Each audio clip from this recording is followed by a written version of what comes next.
Je vais parler français, j'espère qu'il y aura une traduction. Je pourrais le faire en espagnol, mais je préfère parler dans ma langue. Et on nous a demandé de transmettre l'expérience qu'on pouvait avoir de toutes ces années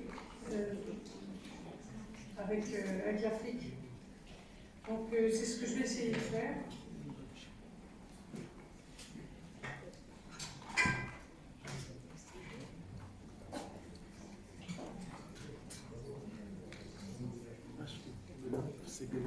Voilà. En 1989, le bienheureux Álvaro del Portillo a rendu visite à 5 pays africains qui comptaient des centres de l'Opus Dei. C'était le Kenya, le Congo-Kinshasa, le Cameroun, la Côte d'Ivoire et le Nigeria. Et il leur a dit « Je suis venu pour apprendre ».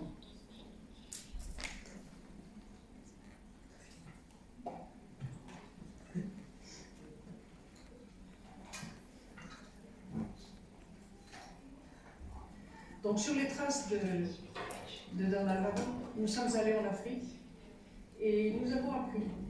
C'est ce que je vais essayer de vous dire maintenant, ce que nous avons pu retirer de ces voyages que nous avons faits. Alors, il ne s'agit pas du tout d'un exposé académique. Moi, je vais vous parler des amis que j'ai rencontrés en Afrique et que je garde. Parce que c'est exactement ça, ces voyages. Ce sont des amis qu'on a rencontrés.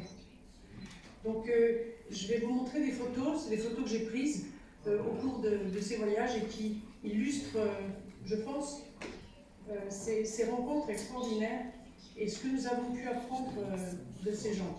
Voilà quelques photos du Kenya. 3 enfants, un d'eux est aveugle. Celui qui est à côté de lui ne lui lâche jamais la main.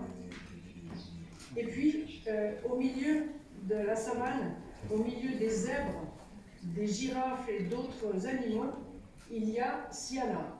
Siana, qui est gérée par David.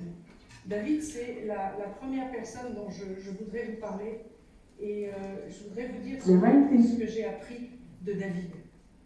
David nous a montré le courage, l'ambition de surmonter un défi incroyable et gigantesque en Afrique, au pays Maasai, un pays qui est une grande savane dans lequel il y a des peuplades qui gardent des troupeaux et les enfants ne vont jamais à l'école parce que c'est trop compliqué. Donc David va nous expliquer qu'il a monté un internat pour pouvoir recevoir ces enfants-là. Vous savez qu'en Afrique, l'instruction n'est pas automatiquement la première valeur. Dans le village, celui qui s'occupe des enfants n'est pas toujours très diplômé, dirons-nous. Et David a parfaitement compris ça. Et la vidéo, vous allez voir maintenant, la vidéo explique bien. The teachers can impart to the future leaders of this country, we make a big difference. If here teaching is the primary, is the focus of everything, is the focus of development literally, is the way we are going to change mindsets of people, but through teachers. So if we can get the teacher, we can get the society, we can change the world. The school was built in 1976 as a day school. And then in 1995, the World Bank came in and assisted the community, changed it into a boarding school. So when I came to Strathmore, it was a challenge because I realized the community really needed a lot that I learned from Strathmore. And then we have children who are also orphaned. Most of the parents have realized that we take care of their children, even the young ones. When they are here, they don't feel like going home. We teach our teachers to love these children. We sit with them, we talk with them, we eat with them. So we interact with them so much so that they feel we are their parents.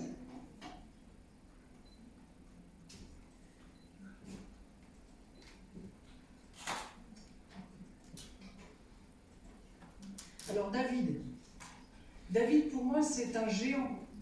C'est un homme qui est capable d'entreprendre ce que personne n'arrive à faire.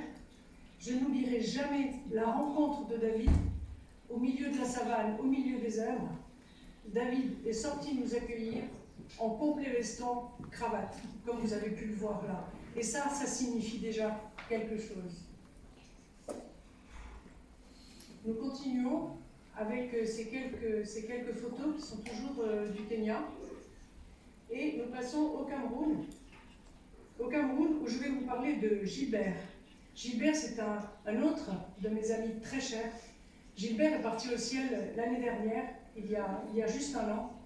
Et c'était un homme qui nous a beaucoup impressionnés, tout simplement parce qu'il nous a appris, il nous a vraiment appris l'amour de la culture et de la formation intellectuelle, le renoncement à soi et à ses ambitions personnelles.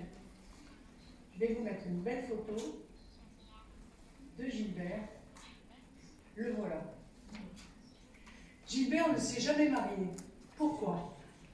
Parce qu'il a consacré toute sa vie à avoir chez lui 4 ou 5 enfants et il les faisait travailler et il les amenait jusqu'à l'université. Je n'ai pas pu mettre toutes les photos dans le vidéo, mais à la sortie, vous verrez des photos. Et il y a une photo d'un homme très, très important derrière son bureau, et c'est un de ses enfants de Gilbert. Donc Gilbert, toute sa vie, a formé des enfants pour qu'ils puissent arriver jusqu'à l'université. Il a consacré sa vie à ça. Il a été enseignant et il a inventé, et nous avons, avec Arambé, on a pu subventionner ce travail, il a inventé une méthode.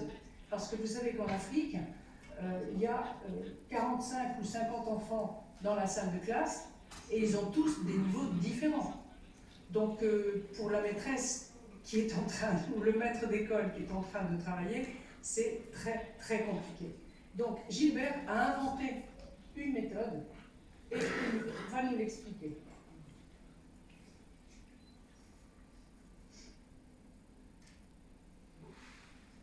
Gilbert, c'est le Cameroun. Ça, c'est sa méthode. Pédagogie orientée résultat. Ça, ce sont des professeurs des instituteurs qui ont été formés à cette méthode. En 2012, vous voyez, c'est pas hier. Dans les écoles où ces instituteurs ont pu appliquer cette méthode, le passage en 6e, c'est-à-dire dans le secondaire, est passé de 30% à 60%. Voilà une attestation de M. Simon David. Voilà. Maintenant, c'est une vidéo de Gilbert qui va nous expliquer comment il envisage l'enseignement.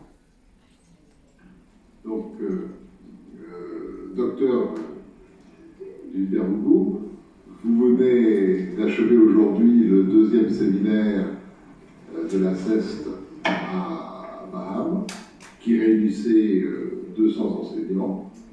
Quelles leçons pouvez-vous tirer de ce séminaire? Qu'est-ce qui vous a paru particulièrement important? Quels objectifs poursuiviez-vous tout particulièrement? L'objectif de ce séminaire, c'était d'amener les enseignants à comprendre que ce qui est important, c'est de faire travailler tous les élèves au maximum. Il ne faut pas désespérer à cause de l'origine sociale ou bien des difficultés rencontrées avec les élèves, avec de nouvelles méthodes appropriées, comportant à la fois la motivation et un travail massif et des attentes élevées. Les enseignants peuvent faire réussir tous les élèves et par conséquent faire échec à l'échec. C'est pour cela que nous avons commencé par leur montrer des exemples d'enseignants qui s'étaient donné le défi de faire réussir tous les élèves dans des conditions très très difficiles et qui y sont parvenus. Voilà, un exemple très, très édifiant. Et je vous présente là Pierre Canto. Pierre Cantot était magistrat, son épouse Suzanne est là. Pierre Cantot était magistrat, président de la Chambre judiciaire de la Cour de justice, communauté économique et monétaire de l'Afrique centrale. Donc Pierre et Suzanne sont des gens qui ont des moyens. Pierre est parti au ciel il y a 2 ans, je crois déjà. Suzanne est toujours là.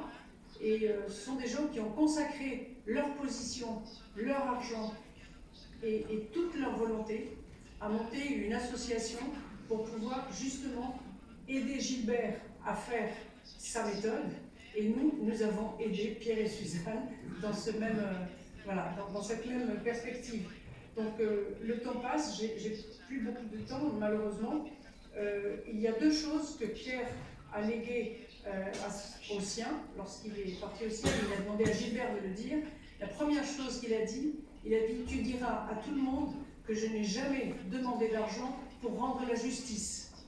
Ça c'est très important parce que dans ce pays, en tout cas, d'après ce que disent les Camerounais, en principe, c'est plutôt l'argent qui gère la justice. Et vraiment, Pierre a montré que ce n'était pas le cas et ça donne beaucoup de courage à ceux qui sont droits et qui veulent bien faire les choses.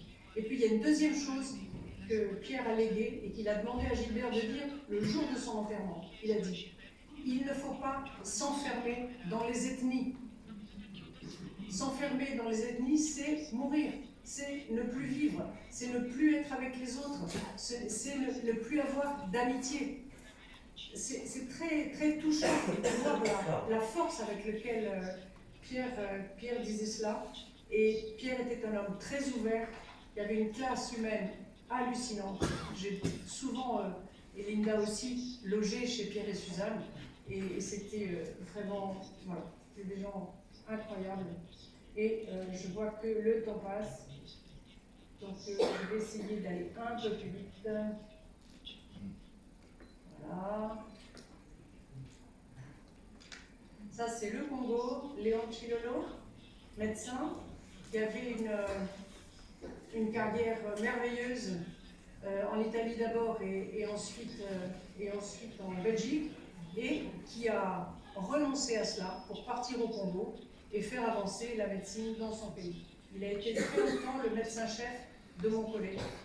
Et il a été secondé par Céline Tandovi, qui est comment ça s'appelle Gynécologue. Exact, voilà, gynécologue. Je perds mes mots, à force. Voilà, ça c'était...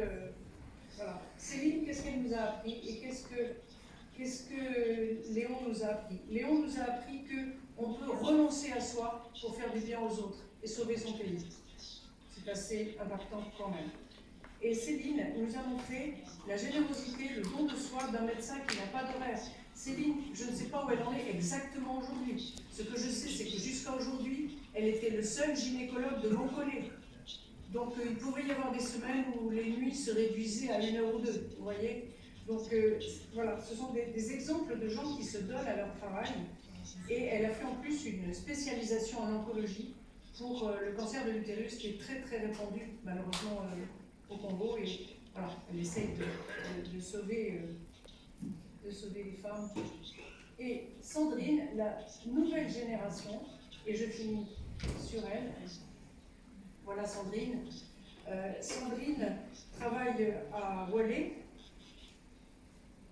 Sandrine est... qu'est-ce qu'elle fait à Wallé déjà? Elle est gestionnaire des ressources humaines au centre de santé Wallé, et elle a fondé une association qui s'appelle Coup de pouce. Coup de pouce, c'est un petit coup de main, une aide que l'on apporte. Coup de pouce est là pour aider les enfants à vaincre les difficultés scolaires et offrir aux adultes une mise à niveau permettant d'intégrer le monde du travail. Ce dernier aspect concerne surtout les mamans, les mères de famille. Voilà. Passionnée de lecture et de livres, Sandrine organise chaque année dans les villages de la zone autour de Yamoussoukro des concours de niveau entre les écoles et celui qui gagne, l'école gagnante, reçoit une bibliothèque. Voilà. Je termine sur la joie, l'esprit d'invention l'affection. Je ne peux pas m'empêcher de vous montrer ces photos. Ça, c'est voilà, ça c'est l'Afrique. Hein. Et c'est aussi l'amour d'une maman, c'est aussi une famille, comme nous allons le voir. Et je termine sur quelques mots qu'a écrit un jour Chacha Mwita, qui est journaliste au Sunday Standard du Kenya, et qui a écrit « Je pense que l'opinion publique extérieure est fortement injuste. Elle fait le portrait d'un continent qui souffre et que l'on décrit exclusivement par ses désastres, ses maladies et sa dette. Les histoires positives, les progrès ne trouvent jamais d'espace dans la chronique internationale. Je pense que l'on devrait parler de l'Afrique en des termes plus positifs, que l'on devrait faire connaître tant d'initiatives qui existent en faveur du développement et de l'éducation. Si les médias consacraient plus d'espace aux progrès qui sont réels, alors ils pourraient faire beaucoup. Les histoires parleraient d'une Afrique que personne ne connaît. C'est dans cet esprit que nous avons monté un blog que j'espère pouvoir vous montrer ici. Voilà, nous venons pour les 20 ans d'Harambee, monter un blog qui s'appelle « L'Afrique en vrai », où nous publions des articles que m'envoient les gens de différents pays d'Afrique sur des questions de société, d'économie, de santé et d'éducation. Merci beaucoup.